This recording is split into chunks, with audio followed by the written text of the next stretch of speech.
and decay becomes evident, and the devil is able to get inside and begin to plant, amen, seeds of unrest, of despair, amen, of discouragement, and of division in the church of God. Amen. The spiritual gifts, amen, that God would like to give begin to decay. We have a loss of the gifts. We have a loss of respect for the church. We have a loss of respect for the physical church, for pastoral authority, amen, for the Bible, amen, for the righteousness of God, amen, begins to become decayed. And then absolutely active decay sets in. This is the period in which we see the greatest amount of loss take place. This is when the tissues that were once strong and carried, amen, the being, amen, now they are liquefied. Amen, they have no strength within them. They literally become a liquid mass, and they will run away. If you don't believe me, I can promise you I've stepped in it. I have put my foot through what used to be a 600-pound hog to find nothing but liquid inside of it. It is absolutely nasty. Amen. But those liquids are then purged from the body. Amen. Through openings, through ruptures. Amen. And of course, the stench of the gases and the bacteria. Amen. And the nastiness of it. Amen. It began to portray. Amen. And we have watched this happen in the world as the true church of God has died. Amen. And it just slowly died at first. Then it began to bloat from internal pressure. And then it exploded. And now we're having these homosexuals come inside. We're seeing sins come into the church. We've seen it. It's long past even the area of active decay has set in. Amen. The strong pillars of the church, of society. Amen. The great men of God of old have passed away. They've gone. And the remnants that's been left has become liquefied. They can't stand up to nobody or nothing. Amen. They cannot, amen, stand against the immoralities of this world. The church is afraid. It has no strength. Amen. And we've long passed that to where the church as a whole is in advanced decay. The tissue's mainly gone. The body of the church is mainly gone. Only the framework remains. The skeleton's still there. The foundation's still Christ. We still have the Word. Just nobody lives it. Nobody breathes it.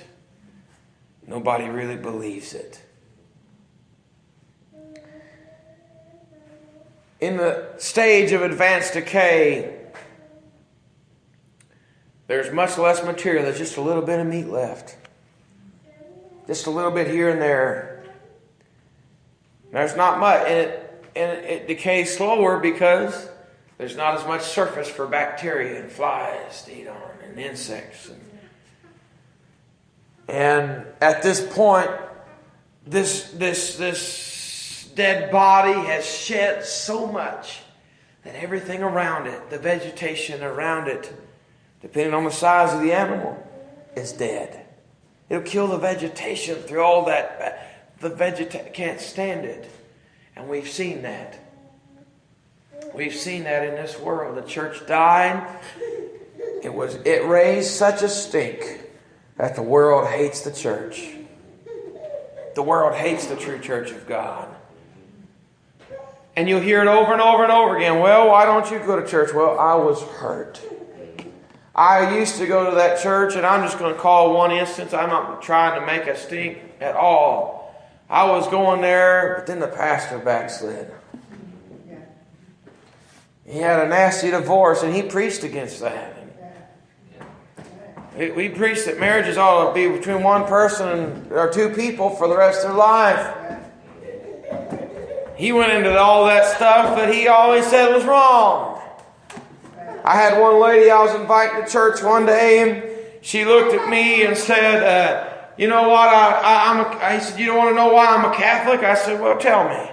She said, because I went to all those other churches, and those people that told me I was sinning, I was doing all these things for all these years, now they're doing the very same things they told me was wrong.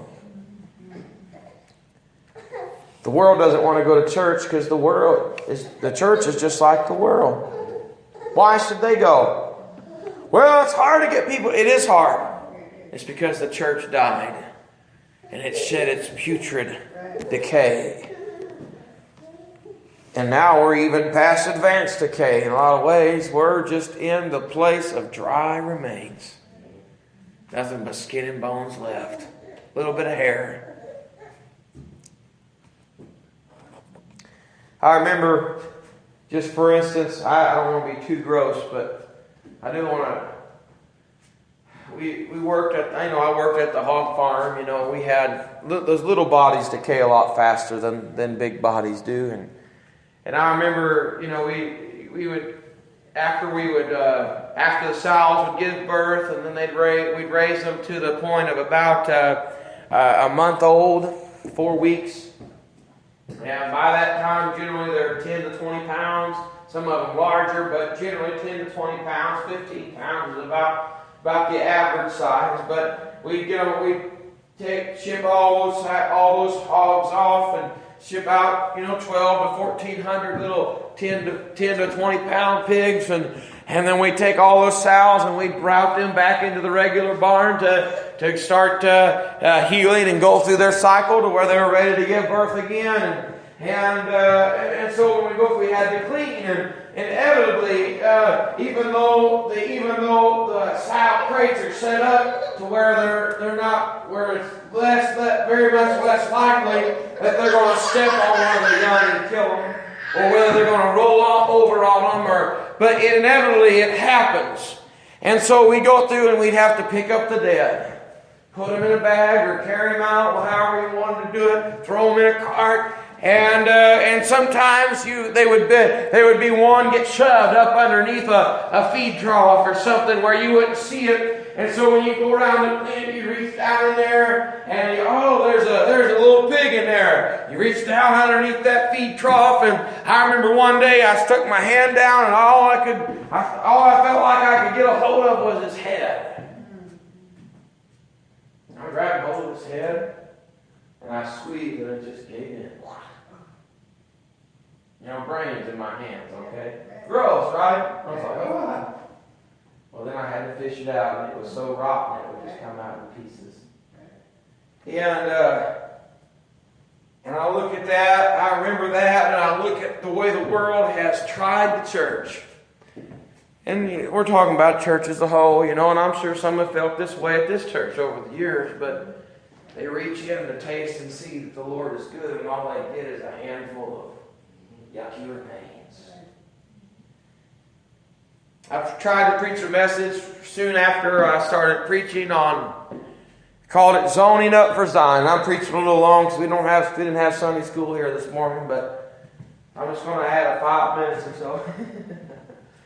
But Zoning Up for Zion, where I just reckoned it to walking through Walmart when I was working there in zoning. That's what we call it. It wasn't really, zoning is whenever you figure out exactly where each product's going to go on that shelf. And they've got it all laid out in their computer, and they zone it up. But we would use the term zoning for, at the end of each night, we would spend 30 minutes to an hour at the end of each shift and going through our sections and straightening each bottle, each product, facing it to where, even if there was just 6 cans on the shelf, and it was 3 cans wide, you put 3 cans wide, and you put those 3 on top, so that the shelf would look full.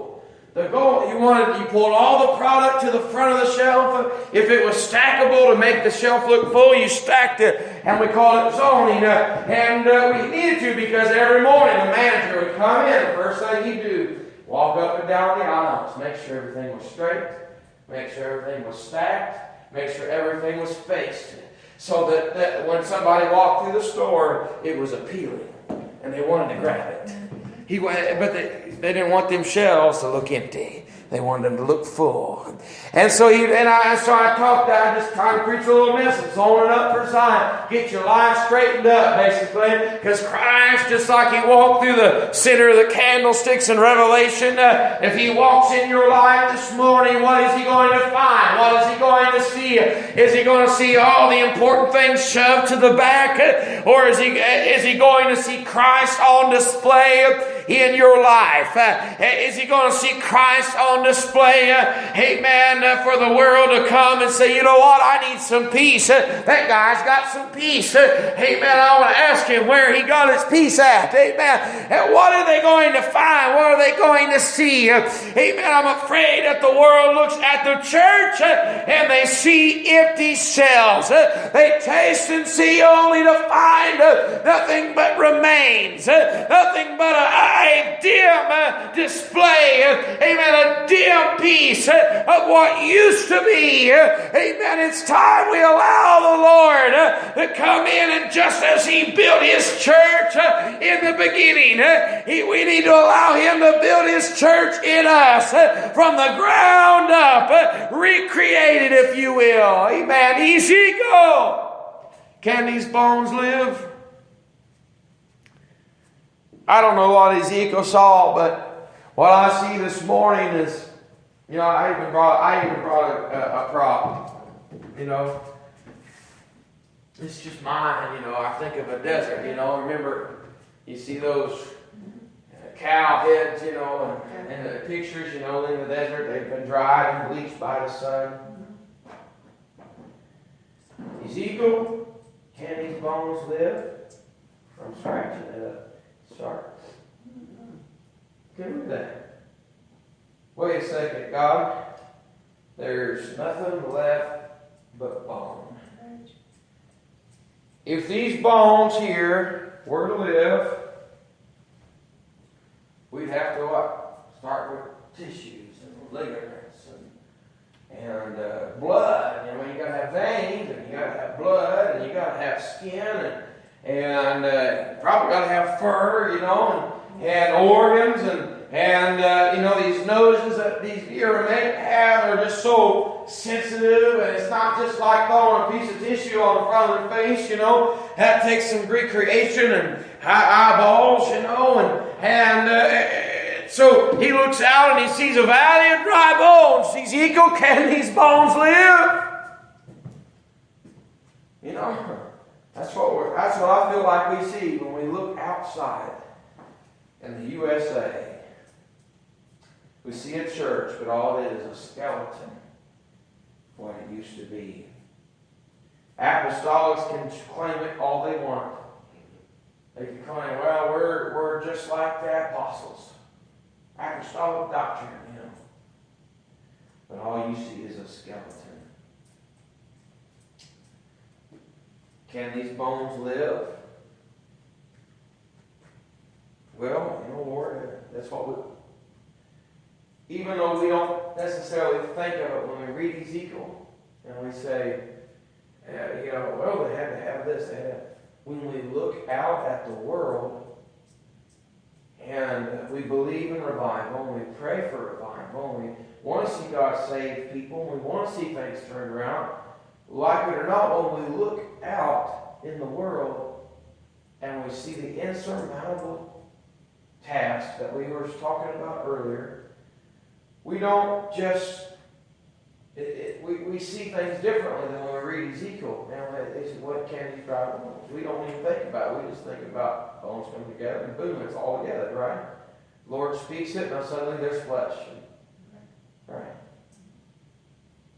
But when we look out in the world, and the first thing we think of is, well, we don't have people. Is this church going to make it? Well, we don't have, bathrooms, and, we don't have the money to finish the deal, and we don't have this, and we don't have Sunday school teachers, and, we don't have even enough people to play the few instruments with God, and, we don't have a church van, and we don't have a bus, and we don't have a program, and We don't, we don't have a youth pastor, and we just, we always